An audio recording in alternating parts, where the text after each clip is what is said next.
الحديث عن حالة الاضطرابات أو حالة الفشل في مناطق سيطرة الحكومة الشرعية.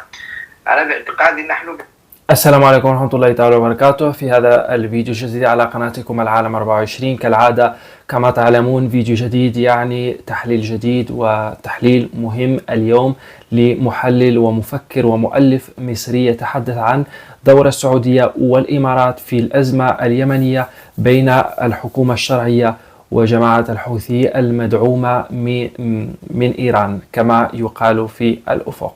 فقبل أن نبدأ لا تنسوا كالعادة الاشتراك في القناة إذا لم تكونوا مشتركين، وأيضا تفعيل زر الجرس لتتوصل بكل الفيديوهات، وأيضا لايك للفيديو لأن هذا يساعد على ظهوره أكثر. وهيا بنا نشاهد هذا المقطع وإياكم. حاجة إلى مزيد من ضبط وتحديد مصطلح الفشل والإضرابات بحيث يكون الأمر موجه بصورة دقيقة ومضبوطة. وأنا باعتقادي هنالك مجموعة من المجالات التي هنالك فيها فشل واضح ربما سواء على المستوى الاجتماعي والاقتصادي والسياسي، لكن أنا سأدخل في الأسباب العامة التي أدت إلى حالة من الفشل على المستوى العام إذا جاز التعبير. أنا باعتقادي أن السبب الأول يعود إلى غياب المشروع الوطني الجامع. للأسف الشديد أطراف الحكومة الشرعية اليوم غير متفقة على مشروع وطني واضح.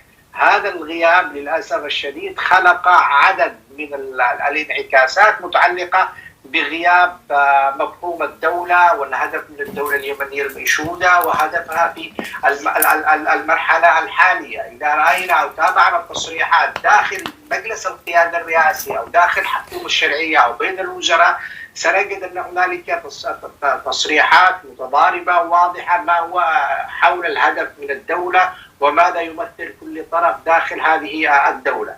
الأمر الثاني، هذا الغياب أدى إلى تعدد الأجندة داخل البنية الشرعية كما بينا، وأيضا غياب أو ضعف الهوية الجامعة للدولة اليمنية سواء على مستوى مناطقي أو على مستوى فئوي أو على مستوى جغرافي حتى على مستوى تاريخي. للأسف الشديد برزت هويات وعناوين كثيرة داخل الحكومة الشرعية بسبب غياب المشروع الوطني للحكومة الشرعية، وهذا انعكس بصورة واضحة على الأرض فيما يمكن أن نسميه اليوم النزاعات المناطقية أو المحلية المطالبة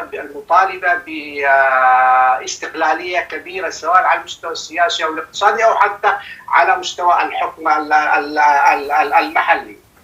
الناحية الثانية باعتقادي غياب السردية السياسية الموحدة اليوم لحالة الصراع الموجودة في اليمن.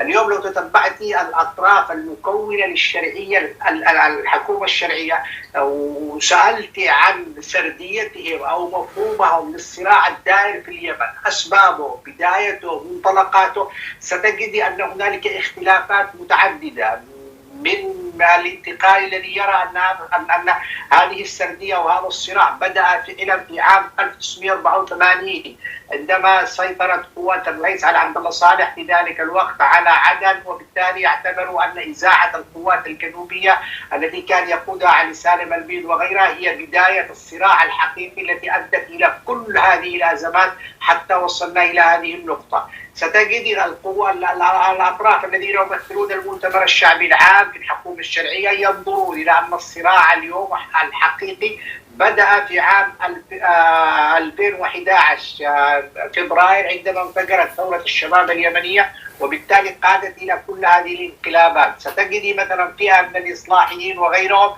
ينظرون إلى أن السردية الحقيقية لهذا الصراع بدأت في 21 سبتمبر من عام 2014 عندما اكتسحت قوات أو ميليشيات جماعة الحوثي العاصمة صنعاء وأدت إلى يعني انهيار مؤسسات الدولة اليمنية. هذه للأسف الشديد هذه السردية انعكست في تعاملنا سواء التعامل الداخلي حول أو التعامل الخارجي، على مستوى الخطاب الإعلامي، على مستوى التعيين الداخل الدولة، على مستوى التعامل مع الغرب، كلها انعكست بصورة واضحة. وهنالك حتى عندما تقابل شخصيات أجنبية تجد هذا التضارب واضح في رؤيتهم أو في استغرابهم لعدم وجود هذه السردية الواضحة في هذا الأمر. النقطة الثالثة وهو أن هنالك انفصال بين القيادة والشعب. اليوم القيادة التنفيذية أو القيادة التي تدير الحكومة اليمنية تم تعيينها من الخارج، وبالتالي مجلس القيادة الرئاسي الذي أتى في إبريل عام 2021 في الرياض جاء انعكاس لإرادات خارجية سواء كانت سعودية. الصراحة التدخل يعني الخارجي في اليمن هو ما يزيد من الأزمة بين الأشقاء، لذلك على الدول المجاورة مثلا أن تتدخل بشكل سلمي لحل الأزمة، وليس من أجل يعني كب البنزين أو النفط أكثر في النار من أجل أن تشتعل بين الأشقاء. وكانت إماراتية، وبالتالي هذا الأمر انعكس حول أجندة المجلس وحول أجندة القرارات، وجعل القرار الحكومي قرارا مرتهنا للخارج. اليوم رأينا عندما اتخذت الحكومة على سبيل المثال قرار بنقل البنك المركزي أو عقوبة بعض أو سحب العملة، رأينا كيف تمت الضغوط على الحكومة من قبل الرياض، وبالتالي أجبرت الحكومة على التراجع على مثل هذه القرارات. هذا الضعف بالمجلس للأسف الشديد نتيجة ارتباطه بمؤسسات أو بإرادات خارجية شل هذا المجلس جعله ضعيفا. بل يتابع مقابلات رئيس مجلس القيادة الرئاسي سيجد هنالك سيجد هذا الضعف واضحا، وهو عدم قدرته على الجلوس في عدن، الصدامات ما بين الفترة والأخرى. سيجد أنه يتحدث أن ليس لديه مقر ربما شقتين في عدن. هذا الأمر واضح في هذا الخصوص، دعوته إلى تشكيل قوة تابعة له.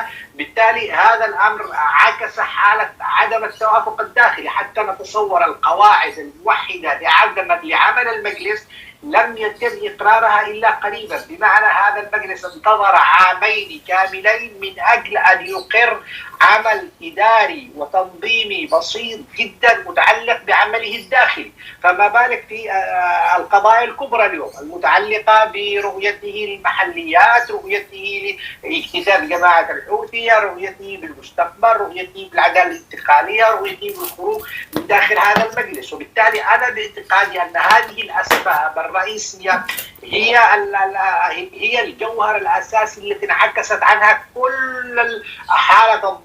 المهم متابعينا، هنا نكون وصلنا إلى نهاية هذا المقطع. إذا عجبكم الفيديو لا تبخلوا علينا بالاشتراك في القناة، تفعيل زر الجرس، لايك للفيديو كالعادة لكي تتوصلوا بكل جديدنا. الصراحة أنا أعتقد بأن الدول المجاورة ساهمت أكثر في إشعال الحرب بين الأشقاء في اليمن. يجب على الدول التي تتدخل في هذه الحرب أن تكف عن ذلك مثل إيران. وأيضا يقال بأن التحالف العربي أيضا ساهم في إشعال أو تمديد مدة هذه الحرب التي بدأت منذ سنين. فأتمنى من الدول القوية في الشرق الأوسط، السعودية، الإمارات، أن تتدخل بشكل سلمي من أجل أن يعم السلام في اليمن وفي منطقة الشرق الأوسط أو في العالم العربي بشكل كامل.